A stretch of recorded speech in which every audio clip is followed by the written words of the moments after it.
is ahead of schedule. I'm Diane King Hall with a look at the pandemic's heavy blow to women in the workforce.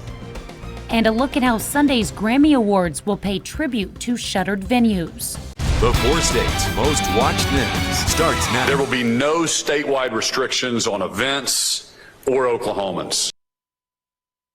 Oklahoma is the latest state to roll back COVID restrictions beginning today. This is KOAM News at noon. I'm Tanya Bach. Oklahoma Governor Kevin Stitt signs an executive order today lifting all remaining COVID-19 restrictions in the state.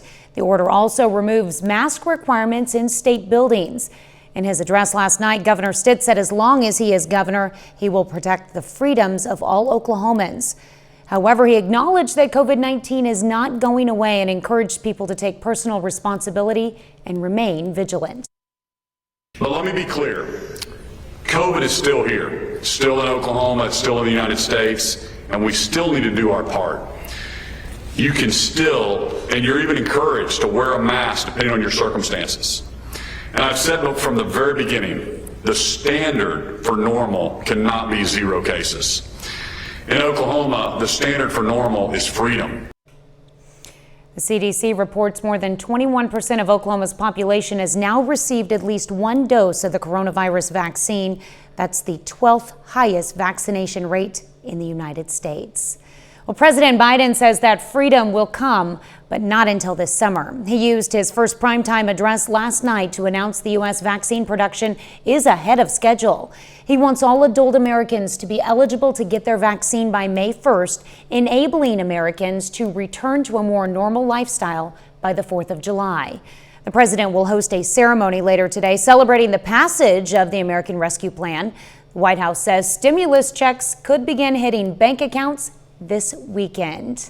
Well, this weekend, you can expect more rain, too. Yeah. Michael Hayslip joins us with the first look at the forecast. Not going anywhere, Tanya. This is the large system that worked in from Wichita, took a little northeasterly push as it made its way into our highlighted counties off of Highway 44. And then as it moved across the Missouri state line, it's coming down in droves. Flash flood watch, we knew that wasn't going to change at all. Excuse me, flood watch. Now, we do have flood warnings as well for the Little Osage and the Sac River. That's up in the northern part of southwest Missouri. I guess in some form or fashion we did kind of luck out because earlier this morning that exact same system was spawning severe thunderstorm warnings over Wichita. They had 60-mile-an-hour winds, huge amount of lightning. Now what we're locked in with for the time being, lightning strikes throughout just along Highway 400. Haven't seen a lot with the heavier rain up to the north right there. Ah, there you go. There's a new storm report that came out. That thing actually dropped some hail this morning in Wichita as well. Now you work down to the southern portion, you go, oh, maybe it's not bad. Maybe we'll be able to stay out of the fray. As a matter of fact, we're looking at temperatures in the mid-60s right now in Miami and Grove compared to low 40s where the rain is coming down. No, that's not going to be the case. As Tanya said, we're in for a little bit of an elongated affair. And even though this looks like it's going to go that way, we're going to pay attention to what's going to work out of OKC, head toward Tulsa later on this evening all the way into Saturday. So the rain panels certainly persist all the way over the weekend. That's the one that I was talking about as it pushes out. That's the one we're in the midst of right now. We're going to break down the accumulation numbers here in just a little bit. But for this evening, then we turn our attention down to the south because we're going to ride 400 all the way into Saturday morning. And the northern portion, while deservedly getting a break, not done as of yet because by the time we get to Saturday afternoon, back at it, going to get clipped. And then Saturday into Sunday, everything progressively comes up out of the south. We're not looking at as much rain as what we're going to get from Friday to Saturday as we will from Saturday to Sunday. But at the same point in time, it's going to stick around. Uh-oh. Thought the 4 states just, I thought we had power outage in the 4 states. No, we don't have any power outage in the 4 states. Don't forget, set your clocks ahead 1 hour Saturday into Sunday. Yeah. Let's break down our rivers. That's one thing I want to look at. And also, too, how much accumulation we've already picked up because we've got 3 days to go. Oh, my. 3 days and we lose an hour. There you go. Yeah, Mother Nature doesn't care about that. She's like, I'll take an extra hour to rain. I'm good. All right. Thanks, Michael. Well, nearly 3 million women left the workforce during the pandemic, including many mothers. One of the reasons is a lack of childcare. Diane King Hall takes us to Chanute, Kansas, where this nationwide trend is hitting close to home. Before the pandemic, Tammy Birch was able to bring her 10-year-old twins to the assisted living facility where she worked. I had to quit because the facility went on lockdown. I couldn't bring my kids to work anymore. I didn't have anybody for childcare, so of course I had to stay home with them. I've looked for temporary jobs online where I could work from home, but there really isn't anything around here that I can do without a college degree. Birch isn't alone. A survey of working mothers shows that 2 in 5 have taken a step back from work or are considering it. Many cite lack of childcare as the reason. With no income or savings, Birch is now $10,000 in debt. It's hard for me to keep a smile on my face and to tell them everything's going to be okay when I'm not sure myself. Under the new relief plan, stimulus checks and child care tax credits should help struggling Americans like Tammy. But what's the best use of the cash influx? Save, save, save before you start paying those bills. CBS News business analyst Jill Schlesinger says Americans should take a hard look at their expenses. A lot of people will get some money, maybe from unemployment. They'll think, I should pay down my debt. No, you need to keep that money safe, and you're really looking at food first. Everything else is negotiable. Birch says she doesn't know what the future holds. I think it's going to take quite a bit of time to recover from this. She will continue looking for a job to support her family. Diane King Hall, CBS News, New York. And Jill advises if you are out of work, make sure you notify your landlord or mortgage company and utility providers that the pandemic has impacted your life and ask for a break on payments. A Republican lawmaker in Kansas outlines a measure designed to overturn Governor Laura Kelly's policy of withholding doses of COVID-19 vaccines from counties who are ready to move to a new phase of inoculations before the rest of the state. Senate Health Committee Chair Richard Hildebrand from Baxter Springs says the governor's policy is, quote, blackmail or extortion. The State Department of Health and Environment describes withholding vaccine doses as an enforcement mechanism. And Governor Kelly says the goal is to, quote, keep the train running as smoothly as we possibly can. That's a look at today's top stories and weather in our first 7 minutes. Up next on KOAM News at Noon. Music's biggest night will have a different look this year because of the coronavirus pandemic. I'm Chris Martinez with what you can expect at this year's Grammy Awards. And later, we're making easy buttered chicken in the Mr. Food Test kitchen. The biggest names in music are gearing up for the 63rd Grammy Awards. But this year, the ceremony will have a different look because of the coronavirus pandemic. Chris Martinez has a preview of what to expect at the big show. It's music's biggest night, but in a way we've not quite seen before. This year's Grammys will look different because of the coronavirus pandemic, including no live audience and a lot of precautions. Still, first-time host Trevor Noah promises a show full of surprises and live performances. There's going to be stages that are intricately designed to be socially distanced, but at the same time engaging with the people. So it'll feel like you're there at some sort of music festival meets awards show meets special concert just for you at home. The show will also pay tribute to live music venues that the pandemic has greatly impacted. Employees from shuttered spots like the Troubadour in Los Angeles and the Apollo Theater in New York City will present awards for various categories throughout the night. The list of this year's live performers is a who's who of music's hottest acts, from Cardi B and BTS to Billie Eilish and Megan Thee Stallion. People are going to have really fun. It just reminds you of being in the club. As for who stands to take home the most trophies, it's Beyoncé at the head of the pack with 9 nominations, including 2 nominations for Record of the Year. Roddy Ricch, Taylor Swift, and Dua Lipa go into the ceremony with 6 nominations each. I'd probably be lying if I said it wasn't scary to be like, okay, I have to now come up with interesting TV performances or I have to sing from my kitchen. But it definitely makes you think outside the box. But this year's nominations aren't without controversy, most notably the lack of nods for The Weeknd, who was shut out entirely.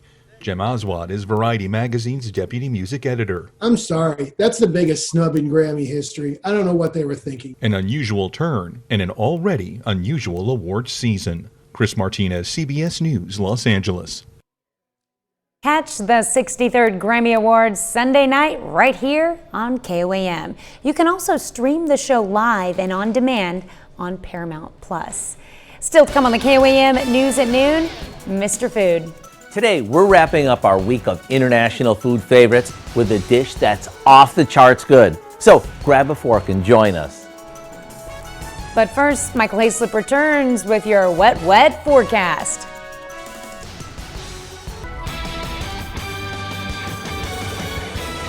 Unfortunately, we need to get used to this site because that's pretty much what it's going to mimic the rest of the weekend. That's a live look outside of Television City. Let's break down the torrential downpours that we're seeing, especially for the central and northern parts of the 4 states.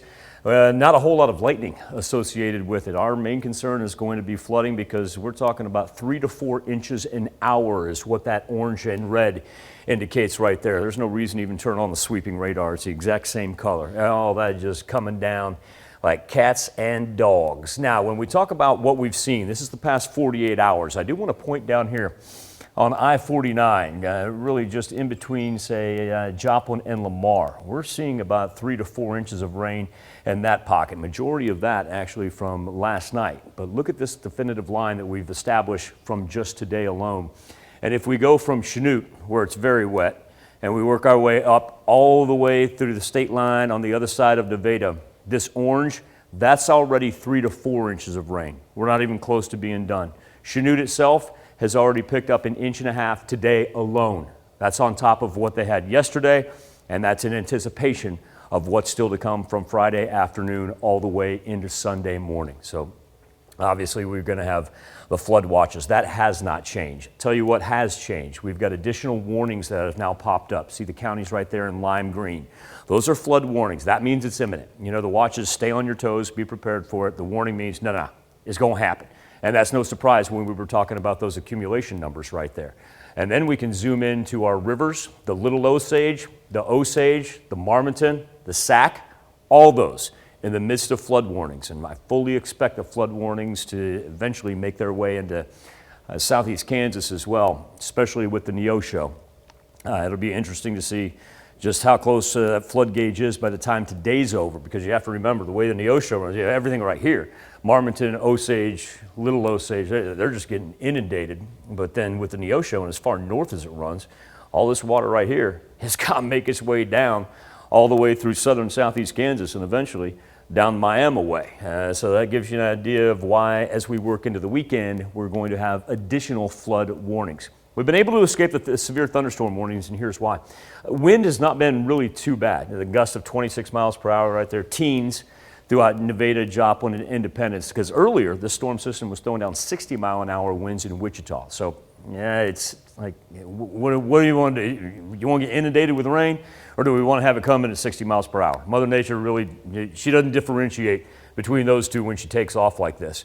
Big gap in temperatures, anyway from the mid-60s down in northeast Oklahoma to the low 40s up in the northern portion of the 4 states. And earlier what we were seeing was the thunderstorm activity right along that dividing line. But this one's been able to establish itself where the cooler temperatures are. Now eventually, as this little piece of yellow moves east, that's where we're going to see afternoon and evening thunderstorms develop in Oklahoma and then head our way. So as that goes that way, look at that. They're still sitting down at 67 in Oklahoma City. Just kind of want to use that as our origination point because that's where it's going to roll through right up I-44 into Friday night. And we were talking about that on 49 right there where we've already seen 3 to 5 inches of rain. And so that's going to continue to grow. And then on Saturday, a little bit of a respite, but everything just wants to keep on filtering in from the south. And so our rain's going to last all the way until Sunday morning. Tell you what, it just doesn't like that 7-day forecast today. As a reminder, I think I banged the drum on the flood warnings. I think we're good on that.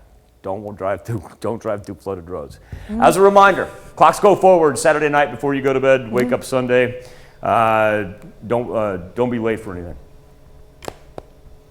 Don't be late for Don't be late for church is what I'm saying. I was going to say, don't be late for church. Don't be that person that don't be walking in with everybody saying goodbye and be like, it always happens to someone. It always Like happens. savings time thing. Yeah. All right, just be careful out there. All right, thanks, Michael. We take this time to honor today's 4-state hero, Lance Corporal Robert Mendez in the U.S. Marines. The Webb City native joined the 2nd Marine Expeditionary Force, 1st Battalion in September of 2004. He served 2 tours in Iraq with the duty of protecting civilians and officers during convoys. To Lance Corporal Robert Mendez, we thank you, our 4-state hero. If you like meals that are bursting with flavor, then you're gonna love today's Indian-inspired dish. Howard shows us how to make his easy butter chicken in the Mr. Food Test Kitchen. What a week we've had sharing our international food favorites with you. Today, we're making a dish that I recently fell in love with. It's called buttered chicken. It's an Indian-inspired dish with a creamy sauce that's comfort at its best. Let me show you what's in it. With a name like buttered chicken, it only makes sense that we start by melting some butter in a skillet. To that, we add a chopped onion, and after a bit, we add some garlic and let it cook for a while. Then we melt more butter in a large pot. Now we add some tomato sauce, along with some heavy cream, turmeric, salt, ground red pepper, and a bit of something called garam masala. In case you're not familiar with garam masala, it's a spice blend that we can find in most grocery stores. After our sauce simmers for a bit, we'll add our onions and some chunked up chicken that we've roasted in the oven. Once all the flavors come together, serve this over some cooked rice and you're good to go. And after your first forkful, I have a pretty good feeling you're gonna be hooked. The recipe for our easy butter chicken is online now, along with all of this week's international food favorites. I'm Howard in the Mr. Food Test Kitchen. I hope you've had as much fun as we did discovering new foods from around the world. Every one of them will have you saying, ooh, it's so good. Here's a look at our 4-state market prices.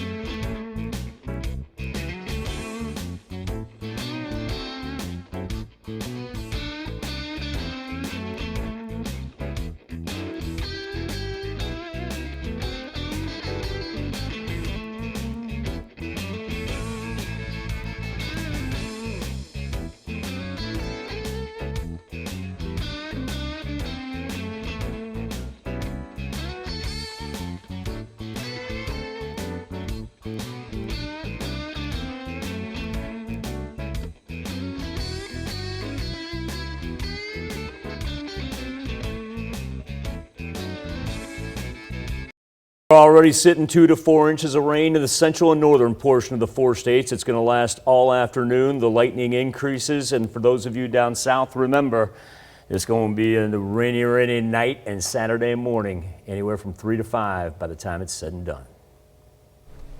It's going to be wet, that's for sure. Wet and muddy. What do we have coming up tonight at 5? Well, at 5, 12 months into the pandemic, Americans have encountered some of the biggest challenges of their lives, coping with high levels of stress made worse by grief, isolation, and financial troubles. In Health Watch, we look at the toll COVID is taking on our mental health. Plus, the Vernon County man wanted for his mother's murder is found dead in Arkansas. And the American Rescue Plan is signed into law. We look at the funding and assistance it includes for small businesses and restaurants. If you join us at 5. Thanks for joining us for KOAM News at Noon. We'll see you right back here at 5 o'clock.